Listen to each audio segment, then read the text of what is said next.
faça um exercício de autoconhecimento. Ter um negócio é a sua praia? Não adianta você bolar o melhor produto do mundo se ninguém estiver precisando dele. Pensar que o CEO também não é o dono de tudo, né? Ele é mostrar o quanto os líderes humildes têm de vantagem sobre esses que são apegados ao comando e controle. Eu assumo que eu não sei tudo, que é muito difícil, né, para o líder. Mulheres donas de negócio, a gente está melhorando cada vez mais. Pra você ter uma ideia, acho que na segunda semana que eu estava de editor-chefe, o presidente da Volkswagen pediu para ser entrevistado pela revista. E se você é bom em gestão de pessoas, as pessoas vão querer ir trabalhar lá na sua empresa. Mas ela tem que promover um ambiente de segurança psicológica, né? Não dá para, como diz o Abel Ferreira, técnico do Palmeiras, que eu não posso deixar de dizer...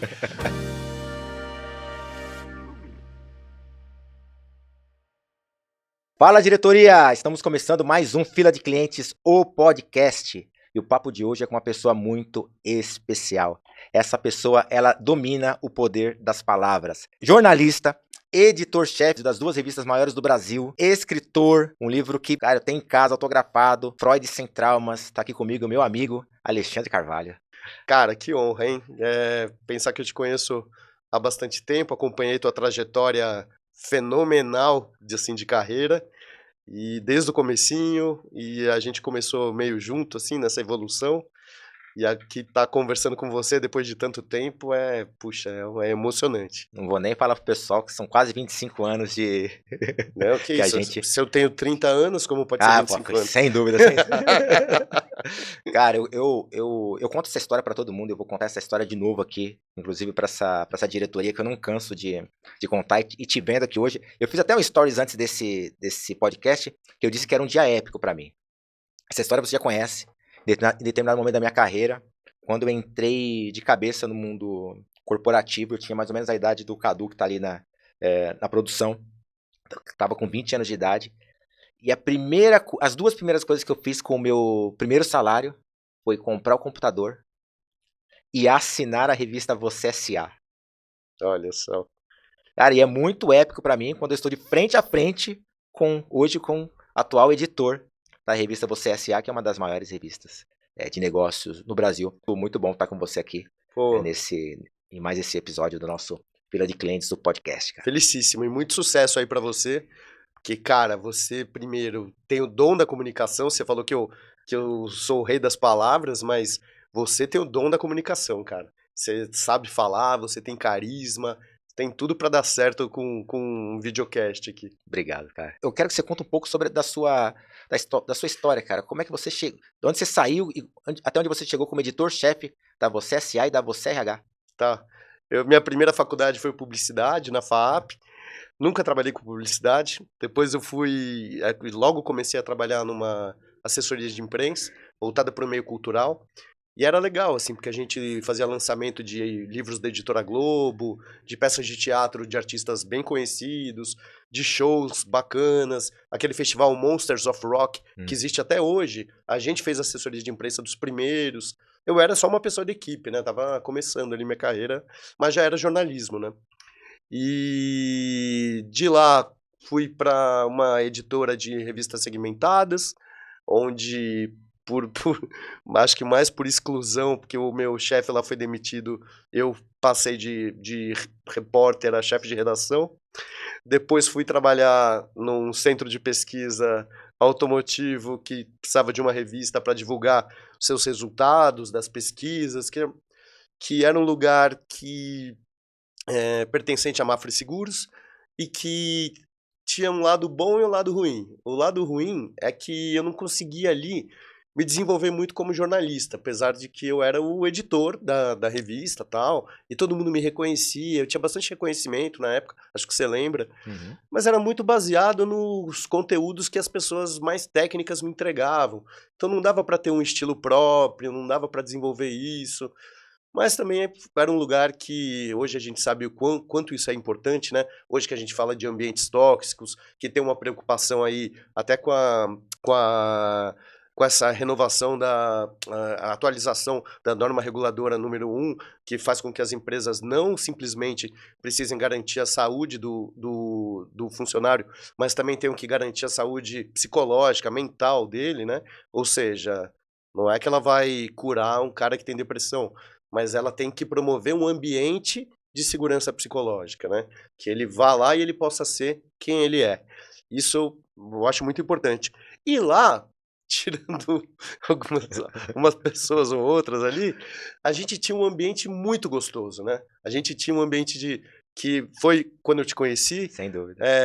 e eu trabalhava com pessoas que tinham essa inteligência emocional, que eram legais, que nem sabiam o que era inteligência emocional, mas havia um clima de camaradagem muito grande entre mim, você, o Caju, o Pet, o Ilan, o Davi, pessoas fantásticas, assim, e aquilo foi me deixando ali meio acomodado, assim.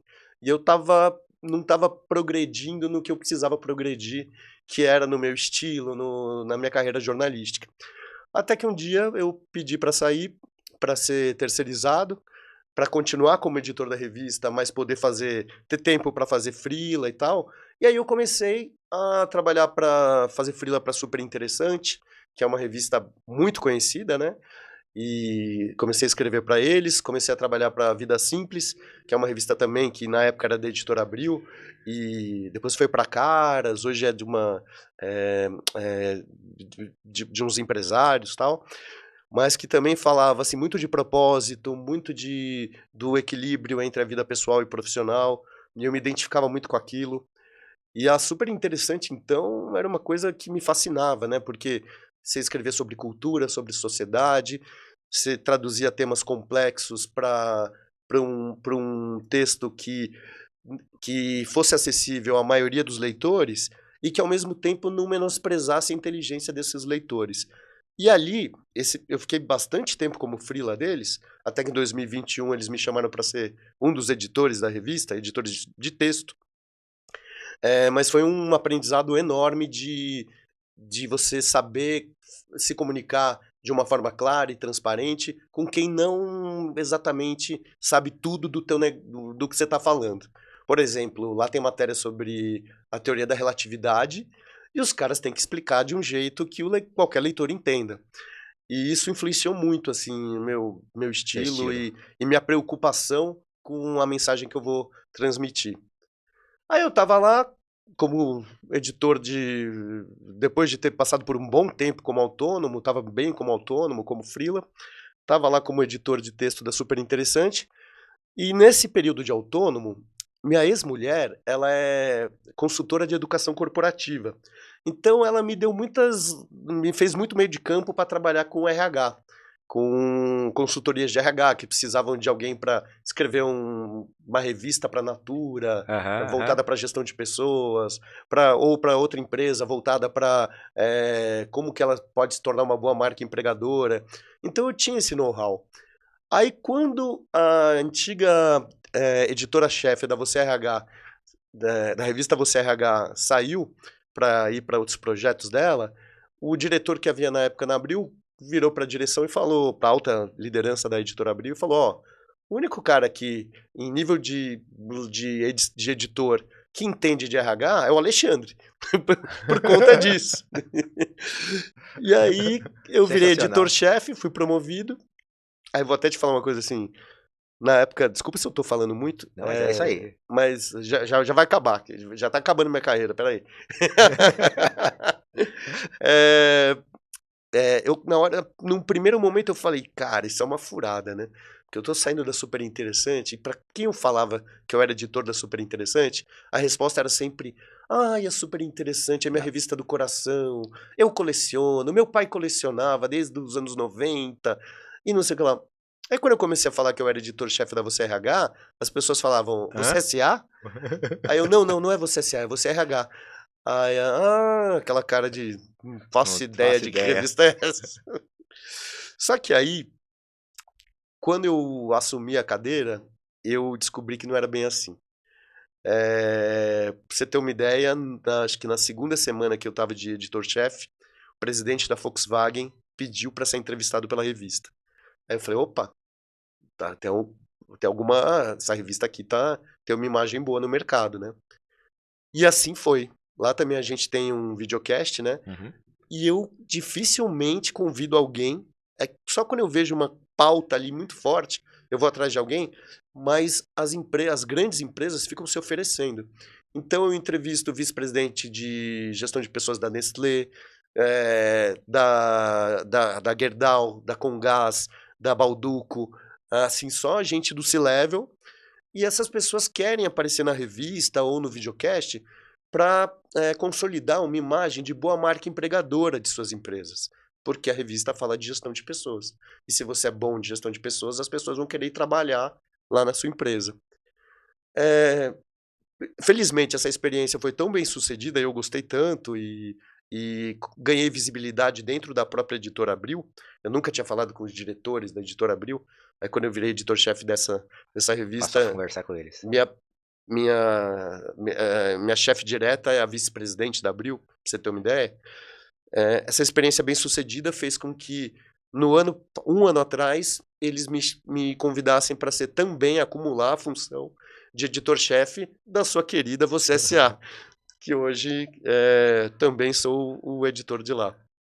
E é isso. Por enquanto, tá por aí. Cara, você colocou alguns pontos extremamente interessantes, assim. Vou tratar e vou tentar ser didático aqui. Gente, uma revista é um negócio. Uma revista, no final do dia, como o negócio de vocês, ela precisa ser rentável, ela precisa gerar lucro. Sim.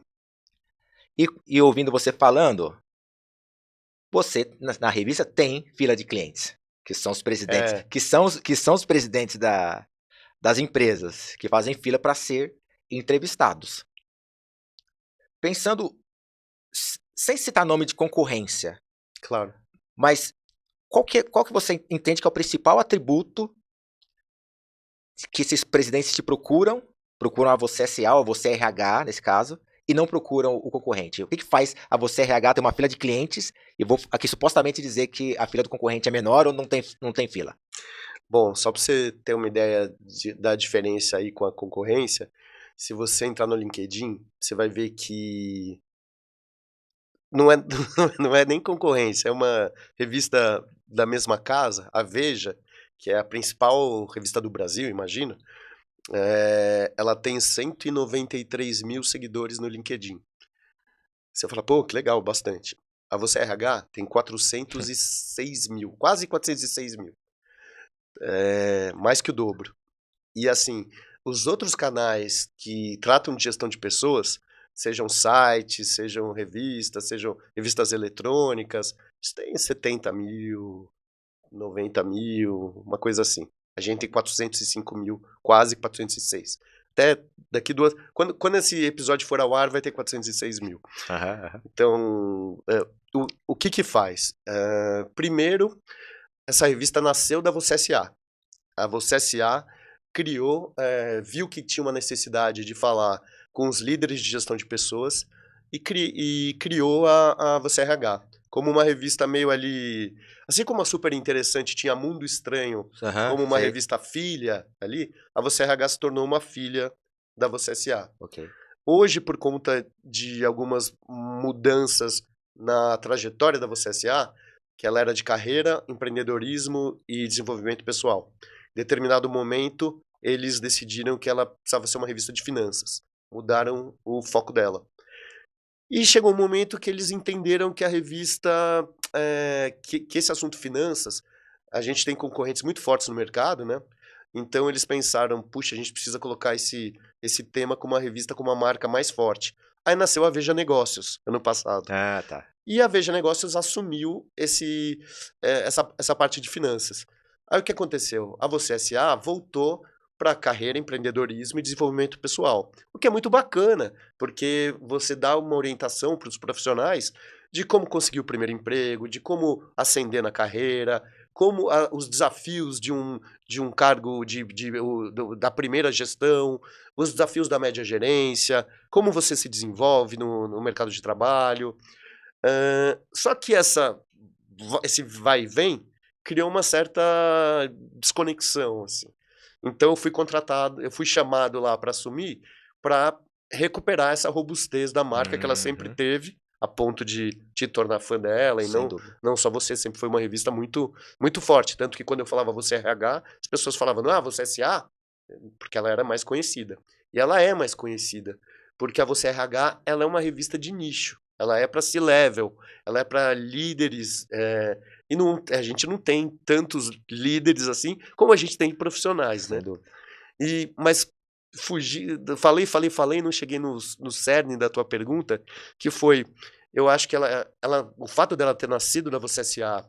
e ela está numa editora que é a principal editora de revistas do Brasil, que é a Abril, já de cara já dá uma relevância maior. E, modéstia à parte também, quando eu assumi a Você RH, eu quis trazer porque a gente tem um RH antigo que é muito focado em departamento Certo. pessoal, em o É que ma que é tem que mais processual, né, fazer ele é mais processual. isso, processual, É. operacional. E eu quis trazer aquele lado mais psicológico, mais de conceitos mais complexos, de o RH estratégico, e trouxe questões mais de diversidade, de saúde mental, e eu trouxe um tom super interessante para Você RH. E também trouxe uma diretora de arte sensacional, que é a diretora de arte da Super, para trabalhar também com a gente. Ela não deixou a Super, mas também. Então ela tá bonita, tá com conteúdo incrível, maravilhoso.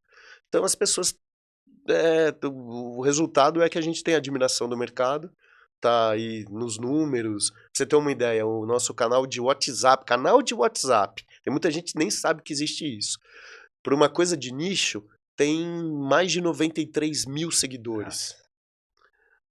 Se você Cab e você acha que não sei se você acha ou se você tem esse dado.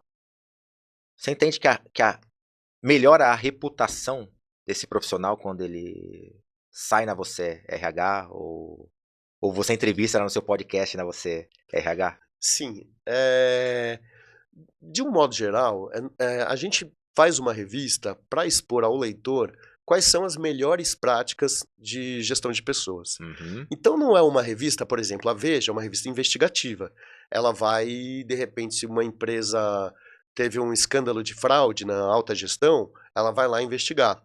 A gente não vai fazer isso, porque não é o intuito da revista, não é o escopo da revista. O escopo da revista é mostrar para o nosso público, que são líderes de RH, que são líderes de empresas, que são presidentes, que são vice-presidentes, exemplos de melhores práticas, exemplos de desafios, e como vencê-los, porque tem muitas dificuldades na gestão de Uhum, uhum. pessoas, né? Hoje, ainda mais com um choque não, vai, mas uma interação geracional nas empresas, por exemplo, é um desafio muito grande para as lideranças que têm dificuldade de ele tá no mesmo escritório, trabalhando com uma pessoa de 50 a mais e que tem Sem dúvida. seus valores. Tem um cara da geração Z, Uhum. que tem valores bem diferentes, que preza um equilíbrio entre a vida pessoal e o profissional muito maior e que não liga tanto para ascensão de carreira, que prefere ganhar menos, mas ter mais flexibilidade. Então, tem muitos desafios. Então a gente apresenta esses desafios e a gente mostra também, dá dicas de como vencê-los. Então a gente não, então quem está lá está aparecendo com uma boa prática, com uma coisa legal, com a gente não traz ninguém para falar mal. Vou dar um exemplo muito emblemático disso. No nosso videocast, que chama Radiocast, com RH no começo, Aham. é rádio com RH, eu entrevistei a vice-presidente de RH da Vale para falar sobre a tragédia de Brumadinho causada pela Vale. Mas eu não fui falar sobre, até porque esse assunto é antigo, né, ele foi recuperado aí recentemente, Recente, porque sim. descobriram o corpo de mais uma Uhum, os correto. restos mortais de mais uma vítima, né. Mas o que eu queria falar com ela não era ficar falando da tragédia, de quem é a culpa, porque isso já foi esmiuçado em um monte de veículos de imprensa, né. Foi falar como vocês, trabalharam essa imagem de boa marca empregadora, como vocês fizeram a retenção de talentos, como foi a comunicação interna, para manter essas pessoas Por exemplo, quem trabalhava no Odebrecht tem vergonha de falar que trabalhava no Eu tenho Odebrecht. conhecidos que trabalhavam lá que tem vergonha mesmo de... Tanto que a Odebrecht mudou de nome. A Vale ainda é a Vale. Então, assim, só que foi uma tragédia que matou um monte de gente. Sim. E, inclusive, criou um trauma interno, porque a maioria das pessoas que morreu eram empregados da Vale, que estavam lá, trabalhando, e foram soterrados. Então, eu fui buscar as boas práticas que eles tiveram para eles continuarem relevantes, com uma força, com suas equipes, com seus times, com as pessoas querendo ter senso de pertencimento lá, querendo vestir a camisa, numa empresa que teve esse problema muito grave, né? Então, e ela falou muito bem de umas práticas super legais. Então, ela não foi lá no videocast para ser acuada. Ela foi para falar das boas Para coisas falar que eles sobre as estão coisas que eles estavam fazendo fazendo. e Sim. que criou alguns cases bonitos até. Qual que é a tua... Pegando esse teu gancho de boas práticas. A gente vem falando de boas práticas, estamos falando de empresas muito grandes, assim, multinacionais e, em alguns casos, empresas globais. Mas você acha que essas boas práticas das empresas globais, os donos de negócios, de pequenos negócios, de médios negócios, eles podem se aproveitar dessas boas práticas ou você acha que são ambientes... O jogo é diferente, vamos dizer assim. Eu acho que as pequenas empresas podem, startups, por exemplo, podem olhar esses exemplos e alguns que cabem, que são adequados para elas, aplicarem. E que o mais difícil, às vezes, é o contrário. Porque, por exemplo, a gente vai fazer uma premiação, já que o teu podcast vai estrear em junho, eu já posso falar, que vai ser uma premiação das melhores empresas para se bem-estar. Que é para falar das melhores das empresas que mais promovem um ambiente bacana, de segurança psicológica, um ambiente inclusivo, um ambiente onde as pessoas podem ser quem elas são. A gente vai fazer isso em parceria com a equipe da Calor, uma empresa de comunicação e de projetos também muito legal, com professores da FGV. Mas é muito mais fácil você aplicar uma política de bem-estar numa equipe de 100 pessoas do que num conglomerado de 50 mil pessoas. Uhum. Muito mais. Faz total sentido. Porque você tem que ter aquela... conhecer os seus colaboradores, o que serve para um não serve para outro. Quando é um grupo pequeno, dá para você ouvir com mais facilidade essas pessoas, ter aquela escuta empática que é tão, tão valiosa, né? Você sabe que esse trabalho de clientes, eu converso com alguns convidados que vêm, e ele nasce de um estudo que eu venho fazendo há 3 anos e meio, 4 anos, onde eu olho para o mercado e faço a seguinte pergunta: por que existem empresas que têm fila de clientes e outras não? Do ponto de vista da estratégia. Cara, conversei com centenas de empreendedores, fui para fora estudar sobre isso, artigos científicos, e aí, Ale, existe um grande inimigo da fila de clientes, que eu costumo chamar de síndrome do técnico. O síndrome do técnico é o seguinte: o dono do negócio, ela se manifesta de algumas maneiras. A primeira é o que eu chamo de o apaixonado pelo produto. Ele está tão apaixonado pelo produto que ele esquece de olhar para fora e entender o que o cliente quer, o que o cliente precisa, qual que é o problema que ele precisa resolver. Geralmente a frase dele é a seguinte: o cliente não sabe o que ele quer. Meu produto é bom. Meu produto é bom. Tem um outro perfil que eu chamo de microgerenciador. Esse perfil, ele quer planejar, ficar no pé dos colaboradores dele e fazer com que os colaboradores dele ajam como se fosse ele. Porque se não for eu aqui nessa empresa, essa empresa ela não anda. Tem um outro perfil que é aquele que eu chamo do perfil copião. Ele olha para o mercado, tudo que é boa prática, principalmente agora nessa época nessa onda de internet, onde todo mundo, você tem influenciador de tudo, Aham. ele olha para aquele influenciador, ele fica querendo copiar todas as boas práticas do influenciador, sem olhar para o cliente, sem olhar para os colaboradores. Aham. Então, de um lado, a gente tem a facilidade das pequenas empresas ou do dono do negócio implantar as boas práticas, aquele que deu certo nos grandes, mas do outro lado, se esse dono ele não olhar para o negócio dele como um negócio, que embora ele seja o dono do negócio, o negócio tem que andar por si só, tem que ter sua própria Claro. estratégia, a boa prática entra e para nele. Ele não consegue fazer essa boa prática migrar para dentro da empresa, né, cara? Você tem visto alguma coisa relacionada a isso dentro da... Sim, sim, sim. E o que qual que é o grande desafio aí? Esse desafio vai justamente para os líderes de RH.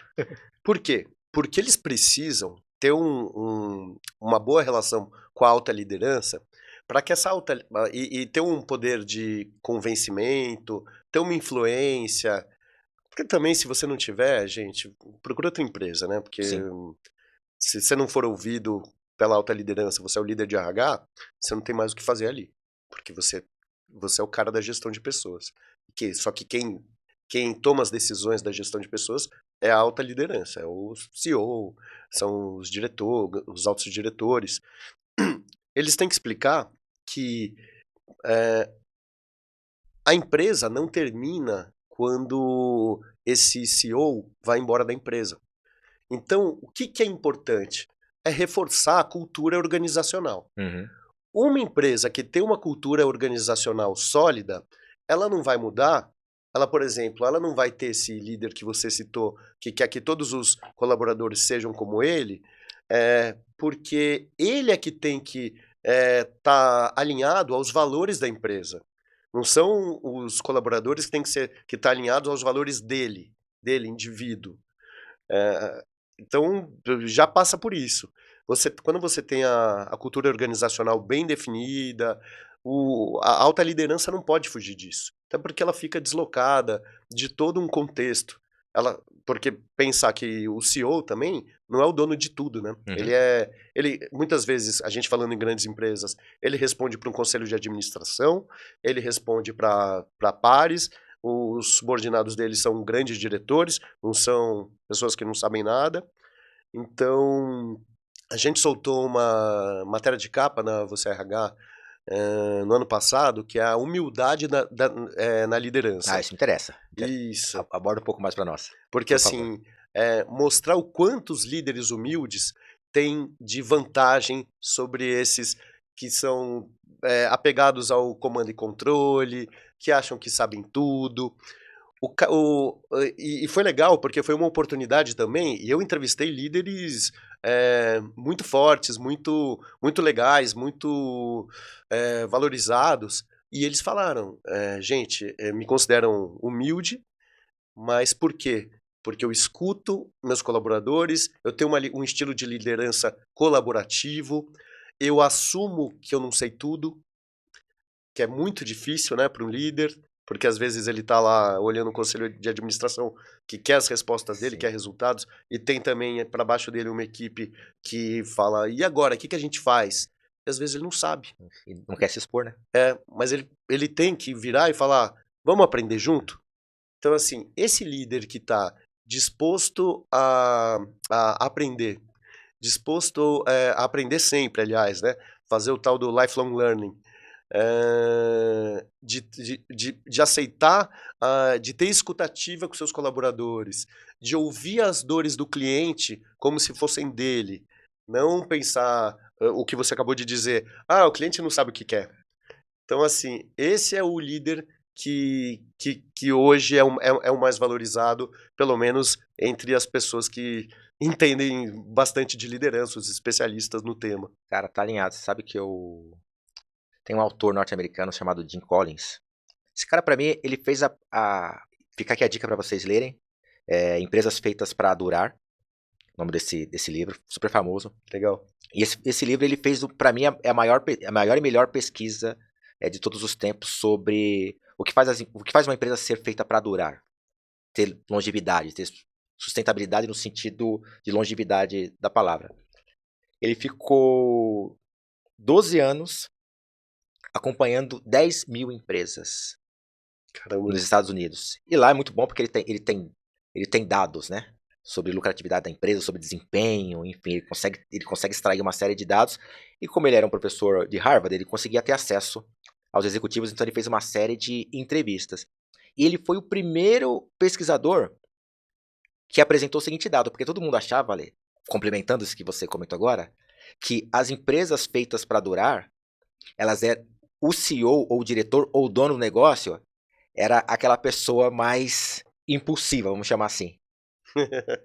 Não, porque precisa ser uma pessoa mais agressiva, mais Né? impulsiva, para fechar negócio, para fazer a empresa trabalhar, para se movimentar. E aí ele descobriu o seguinte, que mais de 80% das empresas quando ele fala empresa para durar, empresa que tem mais de 30 anos no mercado, Certo. mais de 80% dessas empresas eram um líder colaborativo. Olha. A liderança é uma liderança colaborativa. É uma liderança serena. É uma liderança com escuta ativa. É uma liderança que muitas vezes ela não quer aparecer. Uhum. É uma liderança ela é mais low profile. Inclusive ele escreve sobre isso. É uma liderança low profile que demora um pouco mais para tomar as decisões, mas a hora que toma é uma liderança muito assertiva, assim. E vai ao encontro daquilo que você comentou agora, né, cara? Ah, Às que vezes, legal. porque muitas vezes a gente, como dono de negócio, falando com os donos de negócio que estão vindo a gente, principalmente na nossa cultura, assim, na cultura brasileira, onde a gente aprendeu que talvez o mais extrovertido é a pessoa que se dá melhor, o mais falante, É. o mais extrovertido, meio que a nossa cultura tem isso meio que no senso comum, meio que no subconsciente, É. aquela pessoa, o palhaço da turma vai ter um cargo melhor, vai conseguir um melhor emprego, ou vai se dar melhor quando abrir uma empresa, e mostra pra gente que não tem isso não é uma verdade. Muitas vezes Uhum. aquela pessoa que é introspectiva, e eu costumo dizer também, quando eu tô comentando com os colegas assim, eu nunca vi nenhum filme o mestre Yoda nervosinho. É sempre uma pessoa serena quando alguém vai pro monte buscar o mestre é aquela pessoa serena, aquela pessoa que ouve, que pensa e que tira suas conclusões para depois tomar uma decisão, não sai tomando Que decisão. aconselha a moderação. E aconselha a moderação Tem toda a razão. e tudo mais. Não, tá, me surpreende, assim, dos dados que você apresentou, só de líderes que não gostam de aparecer e tal, porque quase todos gostam, né? Mas, assim, colaborativo tem de ser, Tem que ser. porque senão ele vai se isolar. E aí a solidão na liderança, que muitas vezes o cara chega nessa posição de solidão involuntariamente, porque ele Uhum. não sabe exatamente como pedir ajuda, e ele acha que ele nem pode pedir ajuda, né? Aquela coisa da humildade também tem a ver com uma posição muito solitária, porque ele é o cara que tem a caneta na mão para demitir 1000 pessoas no mesmo dia, e ele é o cara que vai ter uma decisão estratégica que pode mudar os rumos do negócio, e muitas vezes ele não por conta dessa visão de ego, você falou aí que eu escrevi o livro do Freud, né? Essa Aham. visão narcísica, ele fala assim, puxa, não posso sair por aí perguntando, senão vão achar que eu não sei, que eu não sirvo para o cargo de líder, né? E aí o cara sofre depressão, sofre com ansiedade. Líderes também sofrem, não são Sem dúvida. só colaboradores. Claro que, né, os líderes sofrem um pouco menos. Cara, eu Quem quero. manda, né? Exato. Quero entrar em dois assuntos que estão meio correlacionados. Eu gostaria que você trouxesse essa sua experiência da Você RH, Você SA, para os nossos donos de negócio que estão assistindo a gente. Que é a questão, primeiro não, as duas coisas, e aí você vai trazendo. Mulheres na liderança e pessoas negras na liderança. O que você tem visto de boas práticas em que esse dono de negócio, uma mulher dona de negócio, um negro dono de negócio, o que a gente pode comentar com eles sobre essas, vamos chamar de boas práticas, mas sobre essa diversidade no mundo corporativo aplicado também a donos de negócios? O que você tem visto lá? Bom, mulheres donas de negócio, a gente está melhorando cada vez mais. Você vê entrevisto muita mulher, assim, não só dona, mas CEO de grandes empresas. Entrevistei um dia a Flávia Bittencourt, na época era CEO da Adidas, Uhum.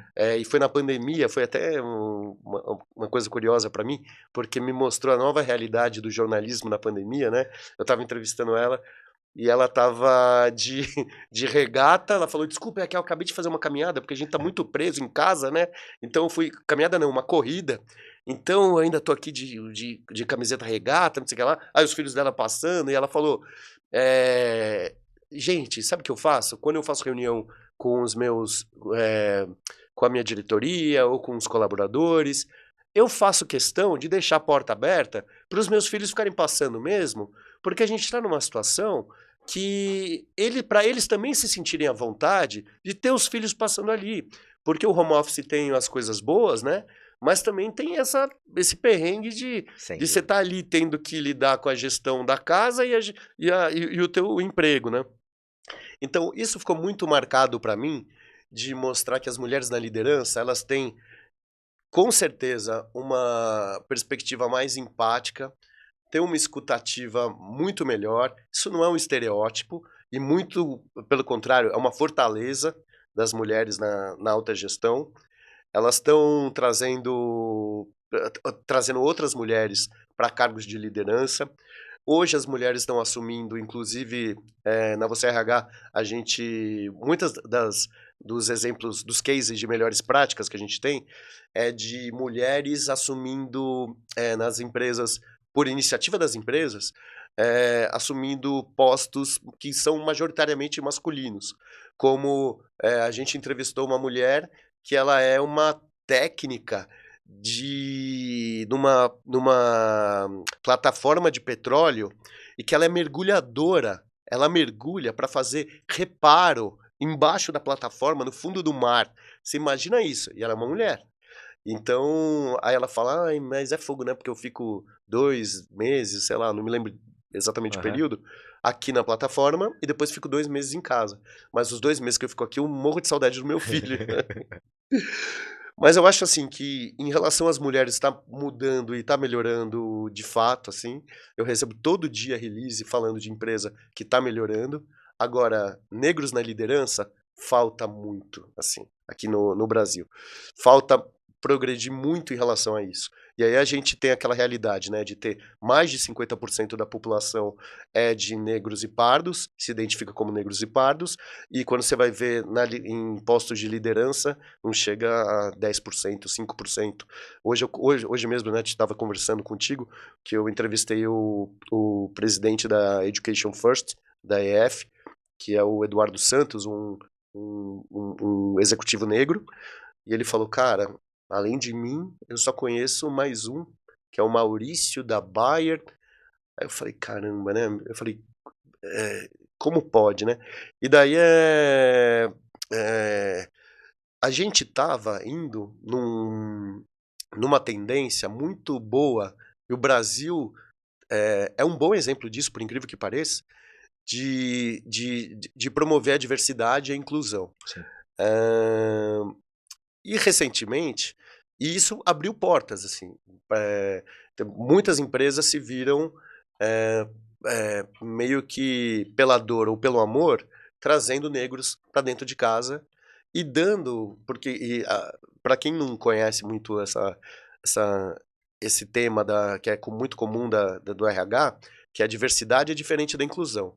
Diversidade é você contratar um monte de gente diferente para a sua empresa. Inclusão é você realmente promover um ambiente de acolhimento a essas pessoas. Não adianta você contratar 50 PCDs porque você vai ficar bonito na fita, ou porque tem alguma coisa que exija, se você não faz rampas para eles, se você não orienta os outros profissionais de que um profissional de cadeira de rodas, se cair a caneta do lado dele, ele não consegue pegar. Então, assim, recentemente, o que aconteceu, né? Teve. As empresas estão fazendo um retrocesso na questão da diversidade, muito por conta de fatores políticos, muito vindo dos Estados Unidos, né? Onde a gente É. foi eleito um presidente é, retrógrado, né? Que é diferente de conservador. Conservador quer manter as coisas como estão. Que às vezes é bom, às vezes não é. Retrógrado é que quer ir para trás. E é isso que está acontecendo. Então ele está querendo promover um retrocesso lá, falou que as empresas que tiverem compromisso com a diversidade vão parar de ter ajuda do governo, vão ser um monte de coisa difícil. A boa notícia, eu fiz a revista Você RH, que está nas bancas hoje, a capa dela é uma matéria de capa que eu escrevi, justamente sobre o retrocesso na diversidade. A boa notícia é que o Brasil não está ainda sendo afetado por isso. Uhum. Mas, assim, por exemplo, já evoluímos tanto nesse quesito das mulheres que isso não tem mais volta. Quando você tem uma diretoria que tem metade homem e metade mulher, essas mulheres vão trazer outras mulheres.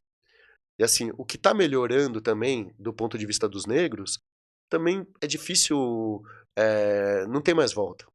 O que talvez aconteça é que eles não vão mais se verem obrigados a falar, preciso contratar negros, porque. Sei. Ou seja, o que é verdade sobre isso, Emerson?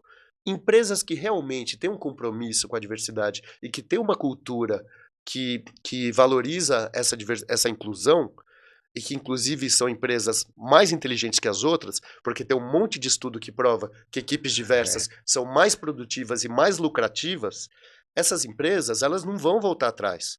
Elas não o que elas pararam é de fazer propaganda da diversidade e inclusão que elas já fazem, que está consolidada e que não vai parar.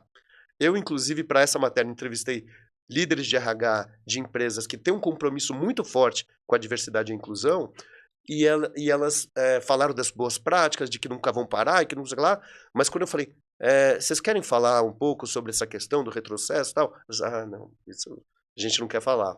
Porque tem porque hoje são empresas globais, um diretor de RH, muitas vezes hoje é um CHRO que tem que falar com empresas americanas todos os dias, que pode ter uma retaliação lá de fora, sim. que no Brasil não.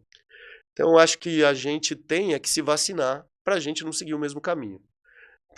Tivemos um manifesto aí bem bonito de vários movimentos importantes, com apoio de empresas como Coca-Cola, como não vou ficar enumerando agora, mas só de grandes empresas, 700 empresas reafirmando, olha, em relação a esse retrocesso da diversidade, a A gente está gente aqui tá firmando. confirmando o nosso compromisso com a inclusão, a gente vai continuar trazendo negros, trazendo pessoas trans, trazendo PCDs, trazendo mulheres, trazendo grupos que não são homens brancos homens brancos grisalhos, né, para liderança. Sem dúvida. Diretoria, se isolar no seu lugar e não pensar em assuntos inteligentes como esse, vai ficar para trás e não vai ter fila de clientes, não vai chegar no topo. Empresas que estão no topo estão olhando para esses assuntos. Por isso que eu gosto de me aprofundar e entrar de forma profunda em alguns desses assuntos, que muitas vezes não são fáceis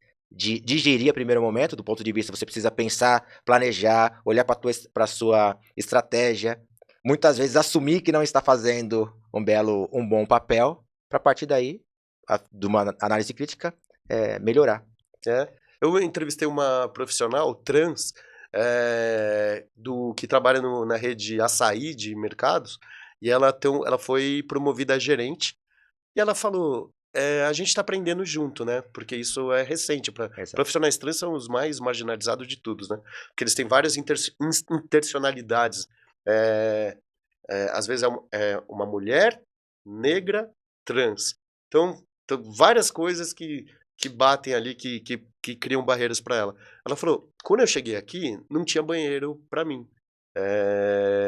Mas aí eu expliquei meu caso e eles falaram, não, vamos providenciar. E logo providenciaram, e hoje ela fala, eu sou super bem acolhida internamente, tenho muito respeito por todo mundo, os clientes também me respeitam, eu me dou o respeito também, né? O que é muito importante. Quando você, na sua coluna na Você SA, você fala, hoje mesmo, né? Que eu estava trabalhando num texto seu, você falando sobre a importância do profissional negro se posicionar, não ficar indo na onda dos líderes que acham que os profissionais negros têm mais que ficar low profile e tal. Não, cara, é isso. A pessoa também tem que se posicionar, tem que mostrar, ó, meu cabelo é assim mesmo, e daí? Qual a importância de como é meu cabelo para a empresa? Exatamente. Meu velho, antes de chegarmos ao final, porque passa rápido, né? Oh, nossa, Cara, eu passou voando. queria te agradecer, deixar um presente aqui. Eu que queria te agradecer por você não fazer nenhuma pergunta muito difícil. Queria deixar com você um presente. Pô, cara, Sempre deixo um presente para os meus demais. convidados. Olha aí. Desculpa, gente. Esse mas, vai aproveitar, hein? Agora, ó, eu me senti como ele se refere a vocês, espectadores aí. Me senti diretoria agora. E você é diretoria. Pô, cara, muito obrigado. Adoro vinho. Sei que os vinhos da Gran Cru são maravilhosos. Então, meu velho, caminhando para o nosso último quadro, para nossa reta final aqui, quero deixar aberto o microfone para você mandar um recado para esses donos de negócios que tanto carecem de informação, que tanto carecem de conteúdo para tocar esse seu negócio de forma mais estratégica, para crescerem, para terem fila de clientes. Queria que você deixasse seu último recado para essa minha diretoria aqui. Tá bom, vou olhar para a câmera da verdade ali, né? Olha. Então, por tudo que eu tenho tido de experiência e tenho aprendido também, né, com a comunidade de RH, porque eu sou jornalista, não sou profissional de RH, mas já estou há 2 anos aí nesse meio, procure sempre estar aberto ao aprendizado. Porque, assim, só evolui quem está com a mente aberta para aprender todos os dias. O Emerson aqui, ele é um exemplo para mim, ele é um profissional referência, porque quando eu o conheci, ele era um estagiário, faz bastante tempo, vai. Mas, cara, ele estava sempre querendo aprender, ele assinou a Você S.A. porque ele queria aprender sobre o mercado de trabalho, na época, era esse perfil da Você S.A. de como ascender na carreira.